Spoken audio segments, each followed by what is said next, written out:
There it is. Always cheesing at the beginning, huh? I'd like to feel a little energy as we get into it. We got so much great stuff to talk about, you know? Why not be totally stoked for Max about it?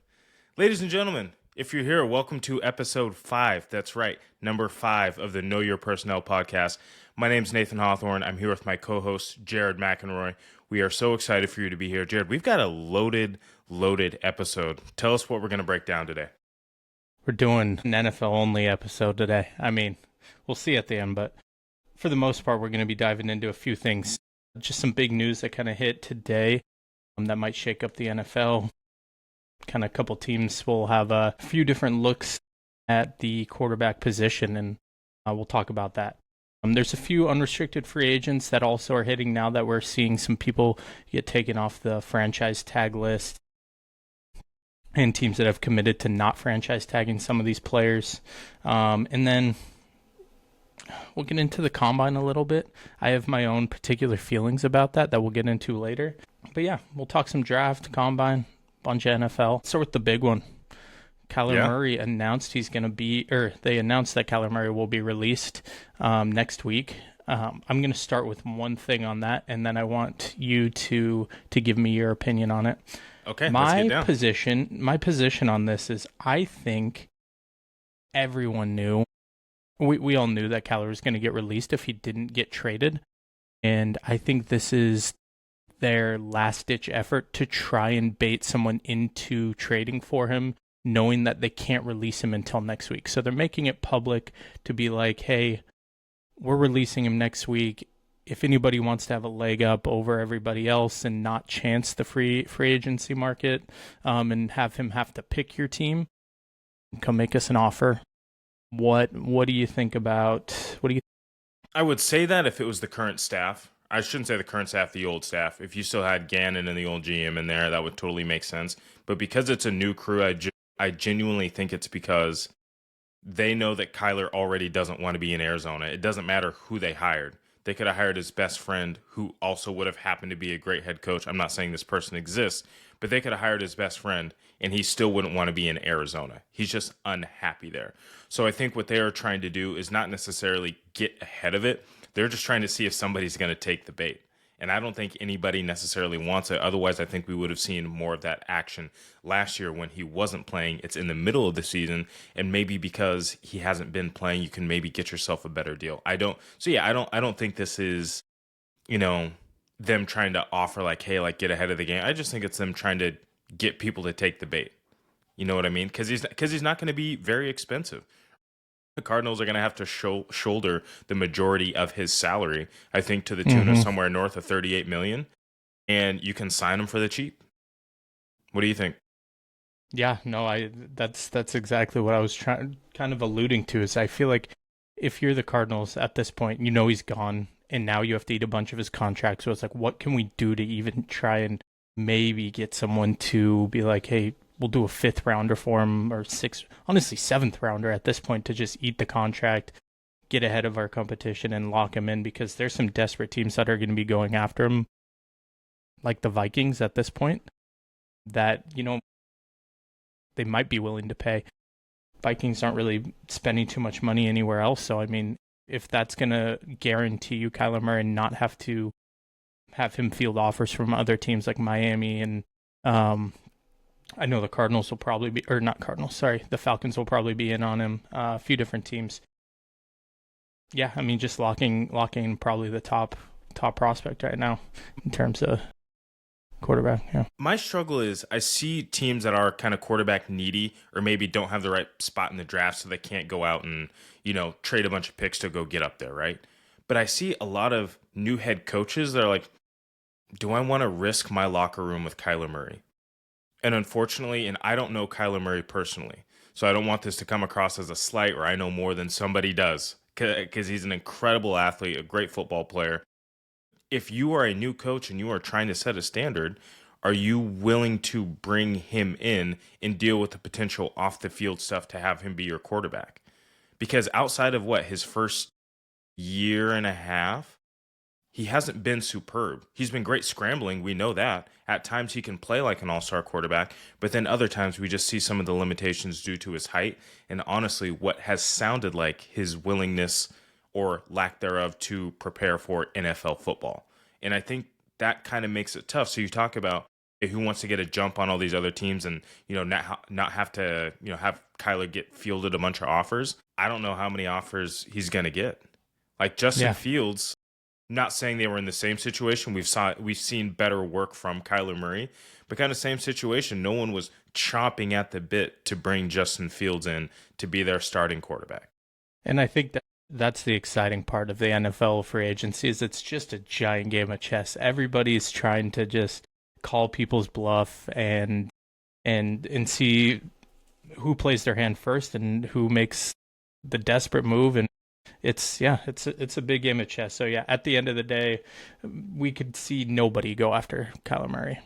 We could see really just the market be very stagnant. Not many people are going after him. No one really wants him as QB1, and then he signs to a team as a backup. It could very well be the case. I don't think that's the likely option, but you never know at this point. Okay, I'm going to throw out a little quarterback rehab with the Rams, perhaps. You get a little bit of insurance with Matt Stafford being injured. We already talked about what we said. Jimmy Garoppolo is the number 2 right now, not the guy if Matt Stafford goes down. I think that was it, or is and it? That team will implode and beat. I'm not joking. In a top 5 pick next year, if they lose Matt Stafford early on and don't have a good backup plan. Right. So hear me out. Matt Stafford gets injured, or Matt Stafford decides 3 days before training camp, actually, I want to retire. Now you've got Kyler Murray on the roster, but the more realistic situation, we were right with the Minnesota Vikings. We've heard that name pop up for Kyler Murray. Just got to say, we know our personnel, ladies and gentlemen. Make sure you're tuning in to get that early inside info. Second, why not the Miami Dolphins? Why not the Miami Dolphins? Why not? Is it a no because you don't want him with the Miami Dolphins? No, or do you not feel like that at all. There's a business case here? I would take him. 100%. I think that the team has to fully commit in one direction, and that's going to be what we kind of decide over the next few months with this draft specifically and this free agency specifically is what do we think about the quarterback position? Is there an option right now for somebody that we see being our guy for the next 5-8 years? Or is that person in the draft next year? Because we can turn this into a 3-year rebuild. The model I'm thinking of is I go back to the Bengals in 2019. Follow me for a second here. 2019, they hire Zach Taylor, right? They don't know if he can coach. They don't know if he's the guy. But they're giving him a chance. They're giving him a roster that was very incomplete, didn't have much going for it, starting to kind of add some pieces. They were terrible the first year. They then go and get Joe Burrow in the draft. He obviously got injured his first year. And then year 3 is when he kind of blossomed. So I kind of want to follow that same time frame. So it's either we don't commit to a quarterback this year, we leave with whatever we have on the roster, or whatever we draft, whatever, and then go in on a quarterback that we see fit next draft.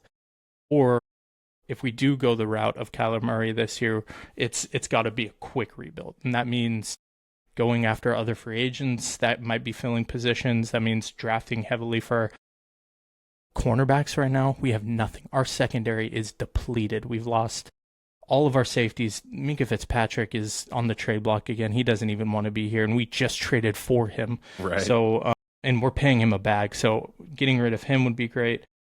Revamping our pass rush. We just lost Jalen Phillips last year to the Eagles. He's a free agent this year as well. Let go of Bradley Chubb. And then Chop Robinson coming off an injury, so he'll be back healthy. But it's replenishing some of those positions. Honestly, on the offensive side of the ball, adding a guy like Kyler Murray really would improve on what we have going on. I mean, we have pieces like Devon Achane. We have Jalen Waddle. Malik Washington is unbelievable. Look like a stud. Yeah, no, he's a name to watch out for sure.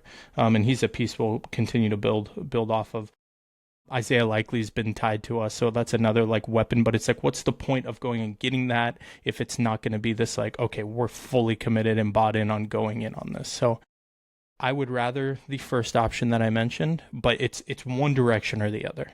There's no in between here.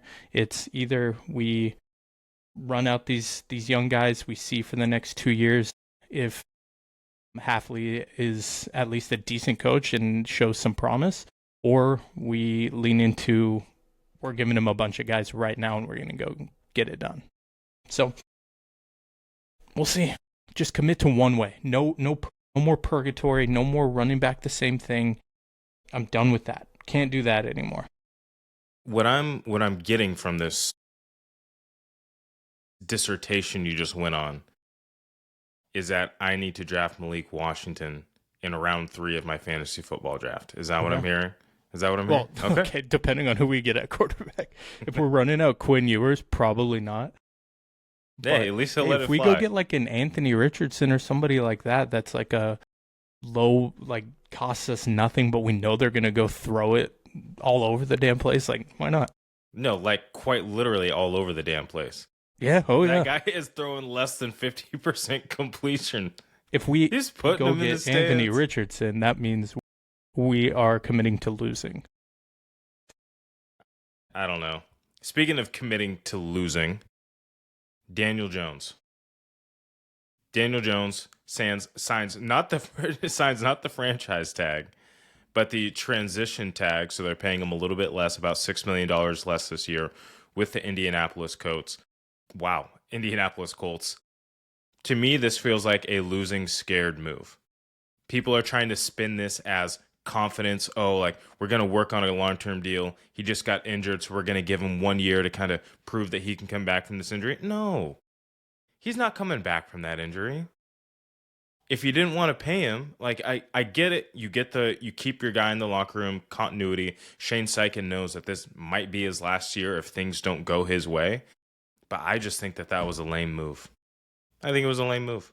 I think it displays no confidence in Daniel Jones, because it's not like you can use both. There we go. It's not like you can use both the franchise tag and transition tag in 1 year. You get to use one of them. And if you're going to use it, why not just pay the guy a little extra $6 million? And I know that, yes, cap space, you can maybe bring some guys in. Alec Pierce wants money. Maybe he is worth it. Maybe he's not. I don't think he is personally. But I just think signing him told everybody that you're not entirely confident in next year. Yeah, well, they need to run out a quarterback. Remember that. There has to be somebody playing the position. So you give him, this is the beauty of the transition tag, is now you, again, it's a game of chess. You bait the market. Somebody come say you're going to pay him this X amount of money. Nobody's going to do it, and you get him on a discount. And the tag is always the play for him at this point. When you're coming off an injury like that, like you said, you have to go prove it.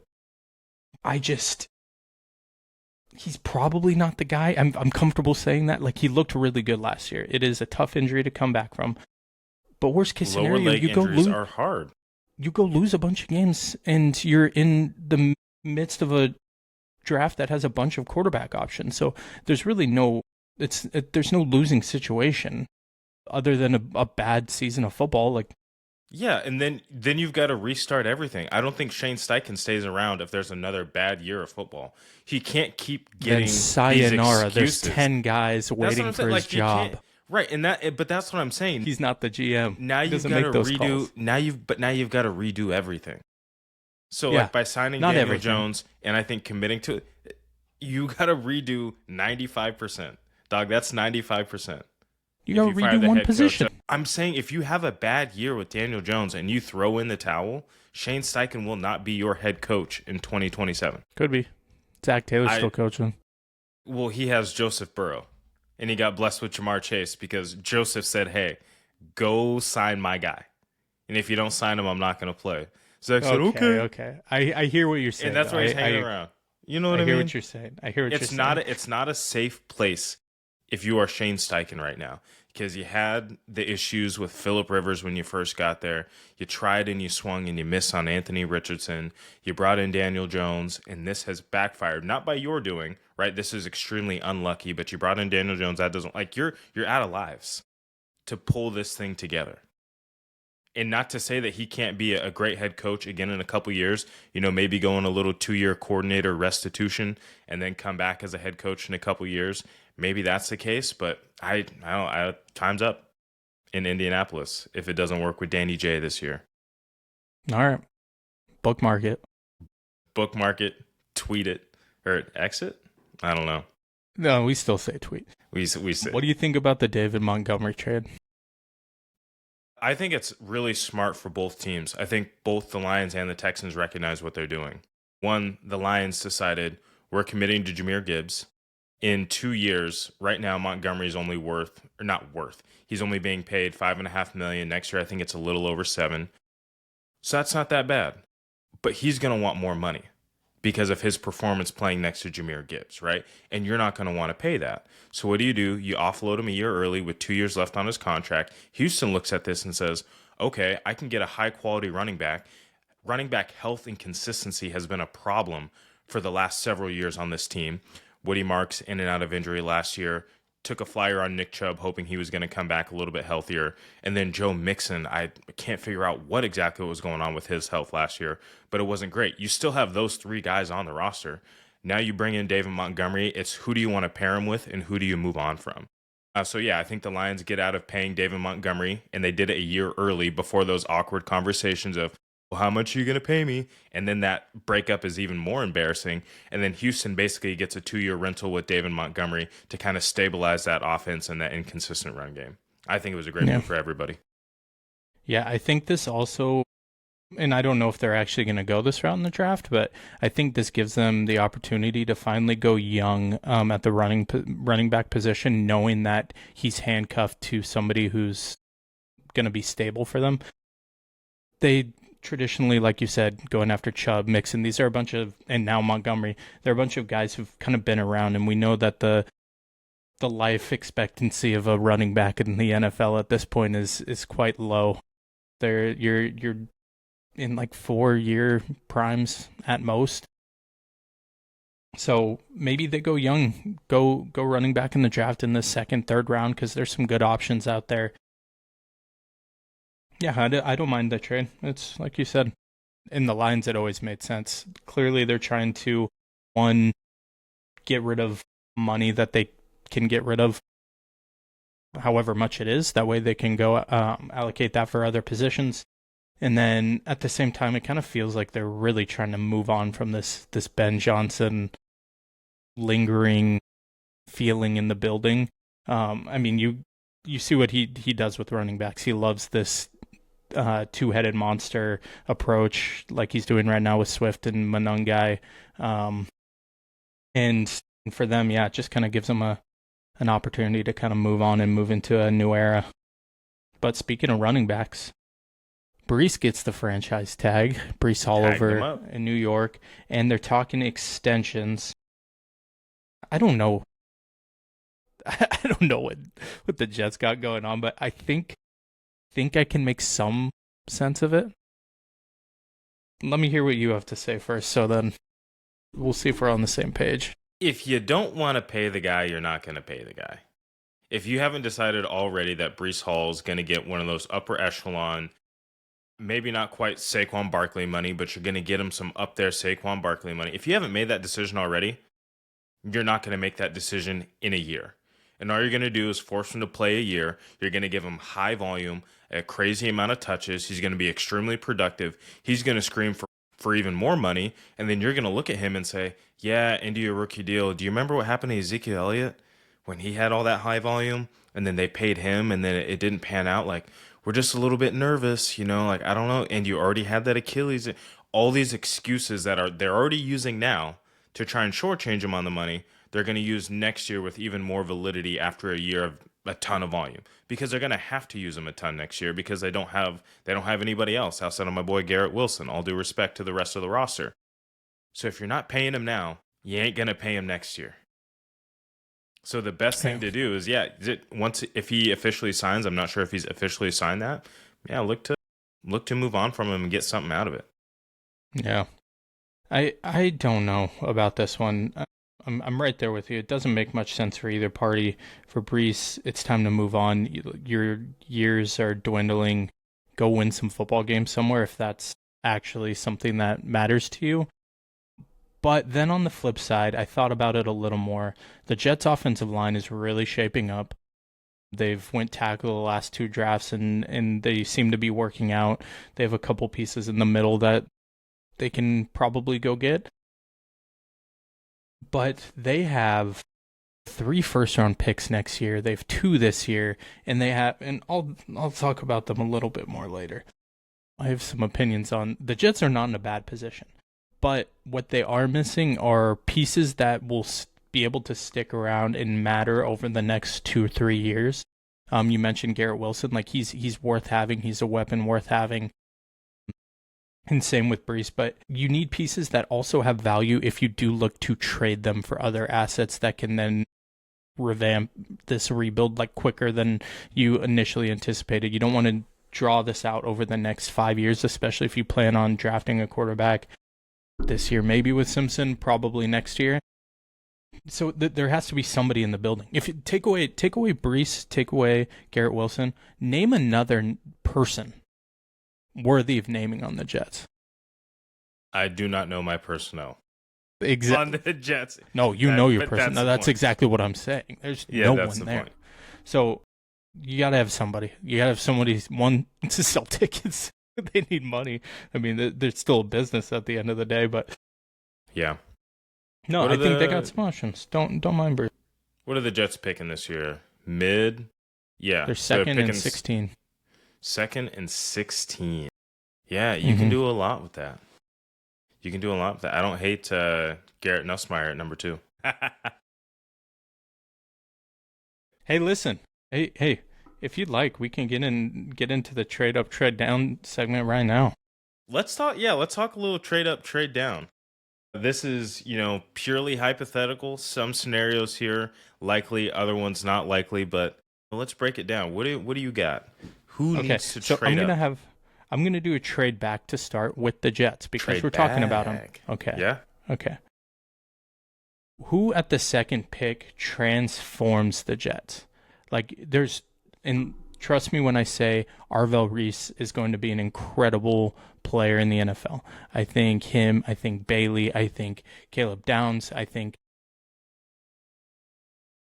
Bain from Miami. There's names, right? I just named 5 guys that you would take any of them and they would all impact the Jets at the same level. So why not trade back maybe 4 picks to the Browns, make them trade up, and it's all about baiting somebody into wanting their guy. Because again, if you're a team that has so many holes, you'll be happy to take really anybody.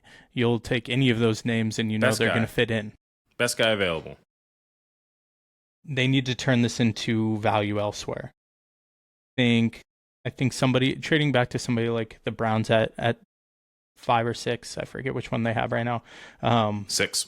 That makes a lot of sense, especially because then let's say you trade back and then you give them somebody that helps their roster out. They also have the 24th pick. All of a sudden you have 6, you have 16, and you have 24. So if you can get them to buy in on whoever their guy is at 2, you can fleece the Browns, and now you have 3 first-round picks this year and 3 next year.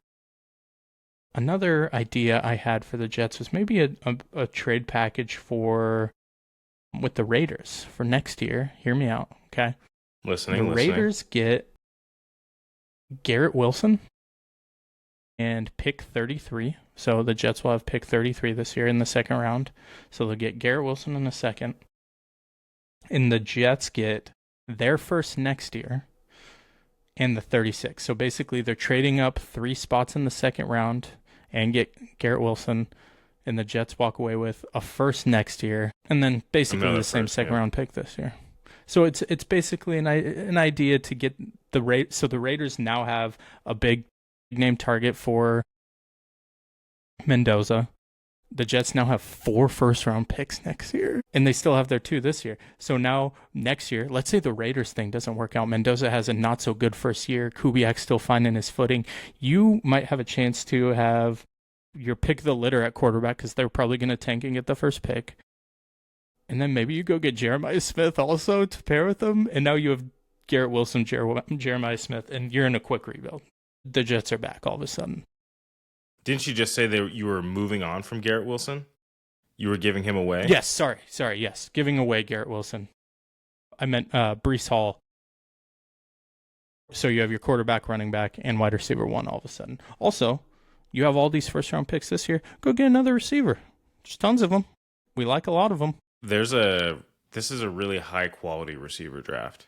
There's a lot of guys, and it feels like every single draft there tends to be even more wide receivers who are coming out polished and just playing at another level. So are they becoming a little bit more of icing on the cake, and maybe there's some other positions I need to get because I can get another high quality guy like in the mid to late second? I don't know. But that would be wild to have 4 first-round picks for the New York Jets. That's the clip right there. 4 first-round picks for 4 first-round picks for the New York Jets. That'd be wild. Yeah. Okay. That's all I'm saying. But so the moral of the story here is the Jets have a ton of room to work with. They got a bunch of picks. They got a bunch of picks next year. Use them. When you have these deep drafts, trade back. I want the Miami Dolphins to trade back. They're my other trade back team at 11. Like, there's so many names that can help you in the late first round that some desperate teams will give second, third rounders, and those are really valuable this year. So, what do you think in trade back wise? Who did you have in that portion of this? Man, I think the Saints should be trading back. Kind of a similar note to the Jets. I don't think that there's anybody that aggressively changes this team, whether that's offense or defense. And just because I think this first round is so stacked with talent, especially on that defensive side and that wide receiver side, like if you're trying to go for a tackle, you're probably reaching. If you're trying to go for a weapon to replace Alvin Kamara with like Jeremiah Love, okay, maybe you can get Sonny Styles a little bit later. I'm sorry, not Sonny Styles. Katron Allen a little bit later in the draft. Like, I just don't think that they need to force themselves to stay in the top 10. Like, you could even just drop back 1 pick with Kansas City. I know Kansas City might want to be looking at getting themselves a running back. A running back can mask a lot of issues on the O-line just from their talent. So Kansas City could try and make an aggressive move. But yeah, the Saints with Kellen Moore, you're not in a position to get a quarterback. You're not going to reach for a quarterback. You're going to roll out, like you said, whoever you roll out. Maybe they're in that Kyler Murray sweepstakes. And you trade back and you get yourself a weapon at wide receiver. That's who I think who should be trading out of the first round. Everyone, not necessarily out of the first round, just back a little bit further. Everyone else I'm looking at, like Raiders, you've got to stay up there. Jets, Cardinals, Titans. I'm sorry, not Jets, Giants, Browns, Washington. Like, they need guys. Those first 7 picks, like, it would not be wise for them to move out. But Saints are kind of the team that are a few more steps away from really changing anything and should probably just scoot back a little bit. I have them in a third category, and that is the sit tight category. The Saints in the sit tight category? Yeah, so I added a sit tight before I get into my trade ups, because I thought about the middle of the back half of the top 10, and I have 7 through 10 all sitting tight. I think the Commanders and Saints, for one reason, which is they can't lose their assets. They have nothing to trade up with, so trading up's not an option. Trading back, I think they need to make those picks to make those teams better in the top 10. They need a top 10 player, both of them. And then the Chiefs and Bengals, I have it because they need to add pieces to those rosters that can get better right now. I mean, they're already polished. Go get your glamorous pieces. There's nothing you're going to get in the draft in the second, third round. Like, you don't need volume and you don't need like 4 or 5 great players in this draft if you can go get one big name, another big name receiver for Mahomes, or maybe Sadiq for Kansas or for Cincinnati, or Kansas City, both of them. They could use him. Another one. And then on the other side of the ball, you never hate good defensive players. So I'm like, it's a win-win to stick with those. And then again, I kind of mentioned this to you earlier with the Chiefs. When are you going to get another top 10 pick? Just use it.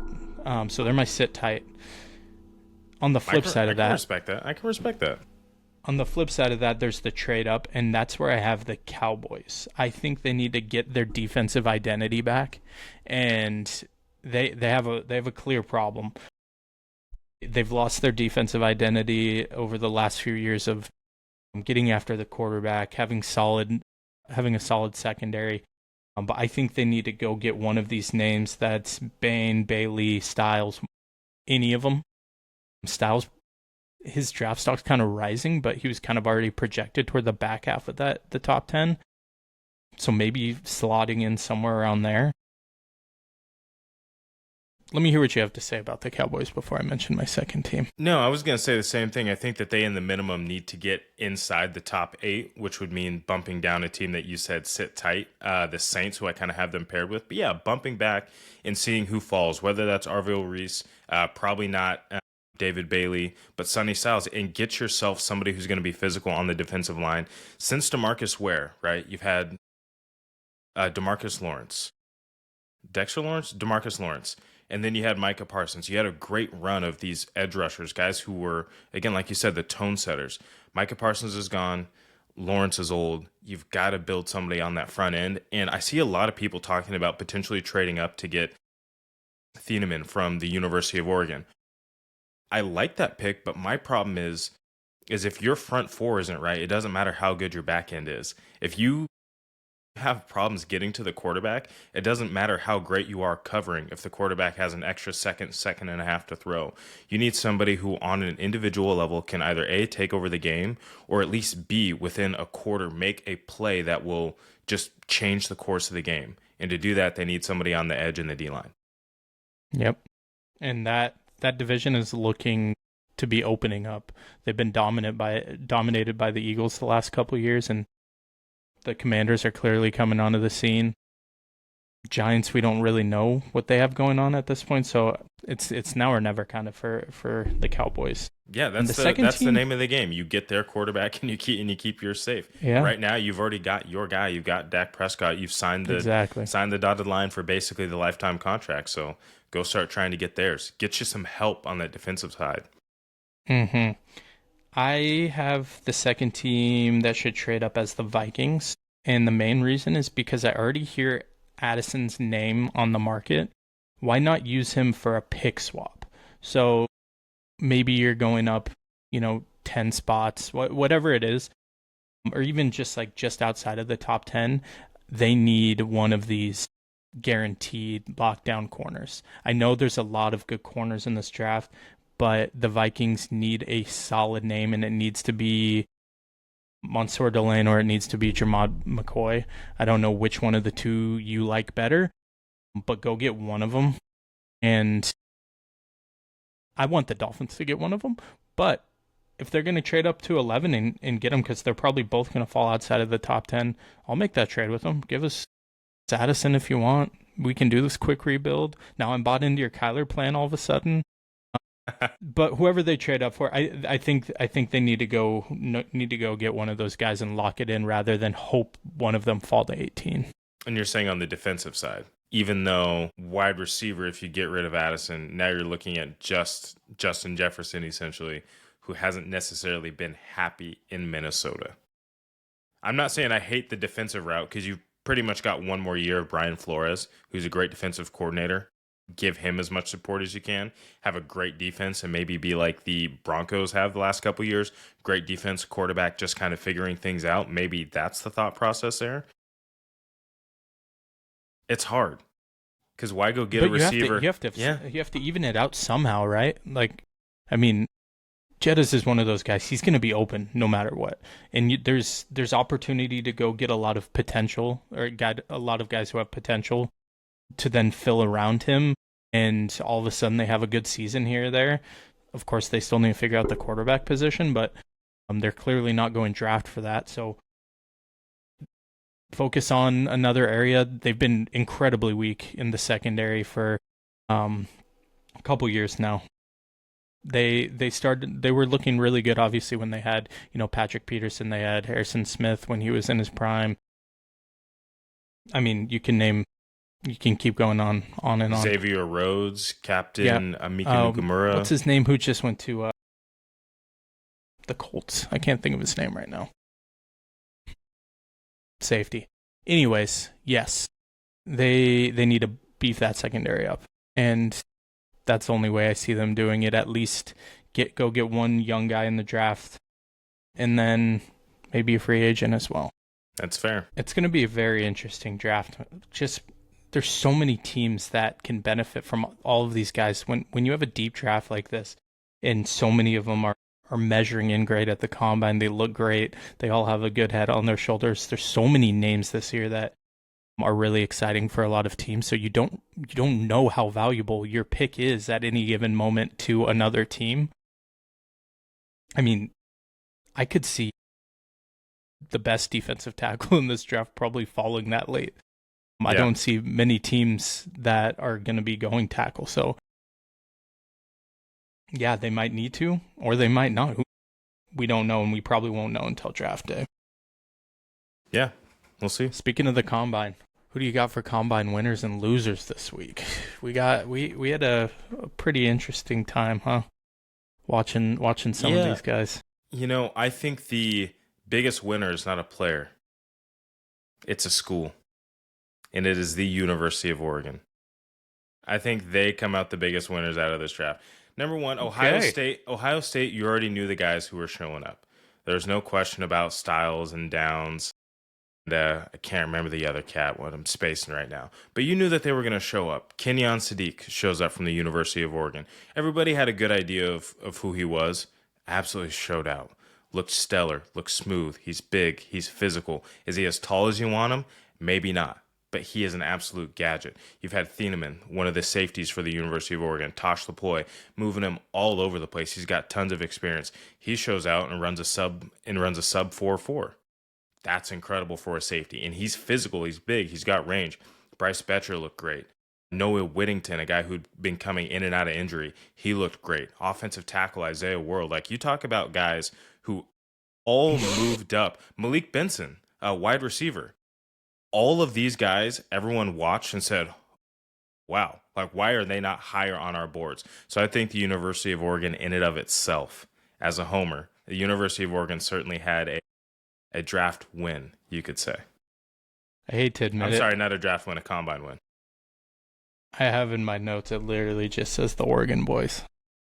Dog. And they looked great. I'm not going to get into a rant because I'm going to have to save this for a later time to gather more information. But you know how I felt about Will Stein, right? Will Stein and Tosh Lapoy, offensive coordinator, defensive coordinator. Tosh Lapoy with Dan Lanning, every single year that defense got and looked better. I was proud of that and I was happy with that. I thought he was a little bit too young to be having that position, but Dan Lanning's a young head coach. Everyone was learning together. But the defense looked stellar. Did Indiana put up a ton of points? Yeah, but that was after the back was already broken because your offense wasn't doing anything. Will Stein's offense, at no point did it highlight the innumerable amount of weapons that the University of Oregon football team had, and that still has. It makes me sick to see all of these guys showing out in the draft, knowing what could have been. Could you imagine if Kenyon Sadiq was on Georgia, like replace him with like where Brock Bowers was, what he'd be doing and how we'd be talking about? You know what I'm saying? No, I hear like that kind of stuff. You. Like just it was tough to watch for you guys. Watching your downfall year in, year out is it's my favorite thing. And Jaden Canaday, dog, elite corner. I hear you. I rest my case. That rant will come later. I promise all of you. All you KYP listeners out there, that rant will come. And it'll come after Kentucky has a sub. I have another winner. Just watching some tape. 2 winners, actually. I really liked, this one's kind of a no-brainer. With Jordan Tyson, he looks awesome. And he kind of just, and again, it's going to be really hard to pick the order of, I think, the top 4 guys. It's kind of pick your poison at like whatever you feel the need to go and get for your squad. Tyson, Tate, Denzel Boston, Mekhi Lemon. Pick one, you're going to be happy. I think they looked incredible. Who I think a lot of teams should be looking at in this early second round, and I think they'll start to. He's kind of slotted for a third round, maybe. Jacoby Lane out of USC. Guy has hands. He's smooth with it. I just say, just watch out. He's a name. There's sometimes you just you watch someone and it's just the eye test. You watch him and you're like, God, this guy he's got it. He's smooth. He's not the fastest you've seen. He's a big body. He's like 6'4", but he's not running like a 6'4" guy. He's not just running straight like T. Higgins. He's moving, and we'll see. We'll see how he fits into a team, into an NFL game, in the speed of an NFL game. But that's a name.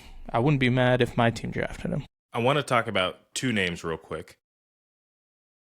One of them we were just chatting about kind of offline. Taylon Green, Arkansas quarterback. We both don't really know a ton about him, but for some reason... What an animal. This guy's huge. Yeah, he's 6'6", and he just clocked a 4.41. Right, and instantly everyone's like, oh my goodness, he's quarterback? Like but that? His arm, though.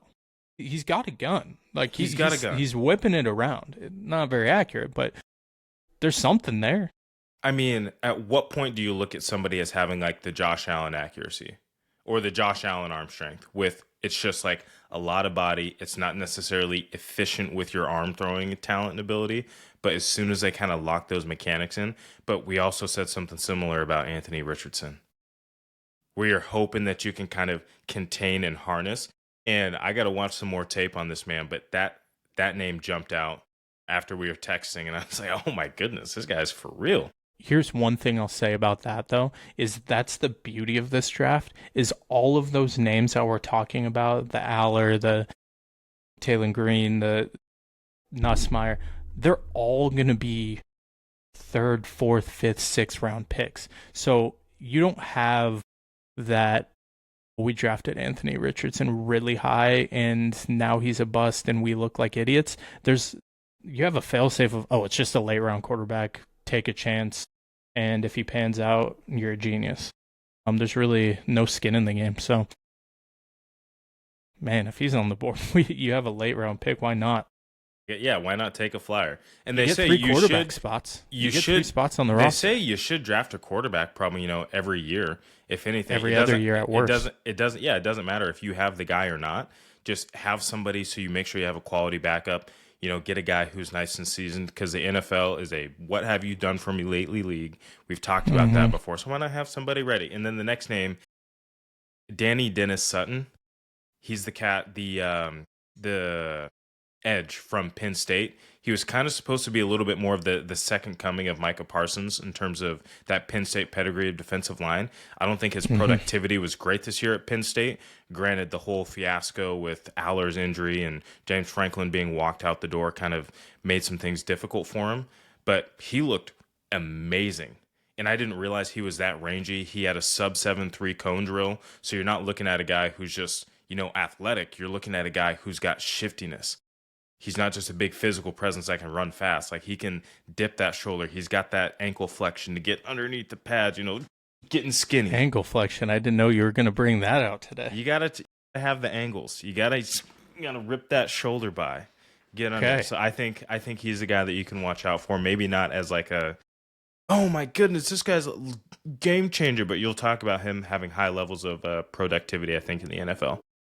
And that's the identity of this draft. Is those guys that are kind of flying under the radar that look like they could be first, second rounders in any other draft. Dog, there's Hall of Famers in this draft. I know. Hey, let's talk stinkers though now. Who did we not like? Give me you can even just give me one name if you need to. We don't need to hate on anybody too bad, but like I got a little list here. The one, probably Malachi Fields, the Notre Dame wide receiver. Yeah. I think his 40 time was disappointing. And then he didn't necessarily, and this is one we also kind of talked about, the gauntlet drill. It's catch, and then you're looking both ways. It just didn't look smooth. And I think he's a great athlete, and that's a little bit harder to tell. But there's there's a smoothness, you know. Maybe the untrained eye can't see it, but there's a smoothness to that gauntlet drill. And when you see somebody execute against it, you're like, that's it right there. The soft Hmm. hands, the uninterrupted movement forward, the ability to turn the shoulders and the chest. It just, there's something about it that's musical, and I wasn't hearing the music. I wasn't hearing the music. Well, that actually brings me into my biggest loser of the week. And it's the NFL. And let me tell you why. They make a spectacle out of everything they possibly can. Everything is an event. Everything is the bright lights, the cameras, the everything. And the combine is not one of those things. It is, in my opinion, one of the dumbest events of the year. And it's just an excuse to get everyone in the building so everyone can do their due diligence. But us, we sit here and we talk about it. And yes, we're falling victim to it a little bit right now. But Giving them what you they go want. and listen to all these analysts on the ESPN and all these people talking about this. Like, this is the tape. From a quarterback's perspective, let's just start there. You have to go throw to a bunch of guys you've never thrown to. You have to go practice. You have to go show off your timing in timing routes and timing throws. You have to throw deep balls to these guys of different speeds, heights, all these different factors with these receivers, and then you're judged on it as if like your draft pick is on this one thing. It's absurd to me. Now we go into receivers. This stupid gauntlet drill where you're running in a freaking line, catching pass, drop. Half of them, they're not even catching the passes. They're just literally just swatting them down over and over again. I can't stand it. I don't know what they're doing with this combine, and we're measuring hands and all this stuff. I get it. The little things matter, and it could be the deciding factor in the one person over another. But over and over again, we've seen that the people in the NFL are the ones that, hey, go watch the freaking 4 years of tape they have from the last 4 years of playing football against all these other people. Let's look at the tape. Let's look at the experience. Let's look at what's between the years. And let's stop being lazy with analyzing a prospect based on one day of work. That's my rant. That's all I got to say about the biggest loser of the week, the NFL. I love how at the top end of the draft we had a winner that was not a player and a loser that was not a player. Nope. I love how we think. We're not gonna hate on I people love how alone. we These are That's what I'm kids talking who are about. working their butt off trying to get into the league. Yeah, Come on. it's the underwear Olympics, and we've known this. You know, these guys are showing up to just run in a straight line, right? You get that they're tight fitting whatever Underwear on, Olympics and is they're just crazy. and they're just going after it. And I love it because it shows. Shouldn't say I love it. What I find interesting is that for a 40-yard dash time, you can train to get a 2/10 off just by a strong start, transition, and finish, right? And again, running in a straight line isn't always indicative of being the best. Otherwise, Dree Archer, John Ross would have had the best careers in NFL history. Xavier Worthy has been one of the guys who I think has been more productive based on that speed. But They're when also you not start- that fast in pads. when you start looking at too many metrics and numbers, and you're not looking at the fluidity of somebody, like you're saying, you're not looking at their fluidity in pads. Okay, that's right. They can run straight but can they decelerate? NFL is all about accelerating and decelerating. Can I, especially at the receiver position, can I get you to flip your hips, and then can I stop and slow down and you keep going? Can I separate from you out of my break? And I don't think there's an excellent representation of that in the combine. I do think that there's some coordination that you can glean from it. I think that there's more of the off the combine field stuff, like you're talking about, the interviews, the meetings, the whiteboard stuff where you get to know the players. But yeah, like you can't put too much stock in a combine, but you can see who did and didn't prepare, and how players did and didn't prepare. Like there's guys that will show up, probably weren't as dialed as they should have been, maybe looking a little bit heavier or not heavy enough, or maybe their 40 looked sloppy or their routes looked sloppy. Like you can kind of identify some of those things, but then also there's guys who are just nervous, and you start stepping outside your frame a little bit, and now you're slipping. It's the underwear Olympics. It's the first pressure test, you know. Can you show up and execute at least a little bit? I'm over it. Can we move on to next week already? Let's move on. We got the new was it the new league year starting next week when people can actually start making moves. So we got some exciting stuff coming. The other thing to wrap this up, I do want to clarify one thing. I want to hold my hand up for a second for lazy reporting. Malachi Toney has put to rest all rumors of him going to Ohio State, and he's Okay. sticking with the Miami Hurricanes. It was a real thing. It almost came to fruition, and it did not. Hand up. I'll own it, and that's what we got to do is, I would like to consider as journalists at this point. Hey, Put the LeBron, hand up. we're good We're here. good. You know what? I appreciate that accountability, and look forward to more of that throughout this year. We're gonna be right. We're gonna be wrong. We're gonna be a little bit of the in between, but we will always raise that hand, and we will take some When it's time. accountability. All right. Take us home. Ladies and gentlemen, that's going to actually do it for us today. We're going to talk to those free agents next week once that new league year starts to get a little bit closer. There's going to be a little bit more chatter. Teams are going to start gaming against each other for draft positions. We're going to see maybe who signs early, who doesn't. So stay tuned for that next week. Thank you so much for tuning in. This is the Know Your Personnel podcast here, episode number 5. I can't believe it's episode number 5 already. We're just Can't believe churning it. this stuff out. Can't believe it. My name's Nathan Hawthorne. This is my co-host, Jarod McElroy. Thank you so much for tuning in. YouTube, Spotify, Apple Podcasts. You can find us anywhere. See you guys next week.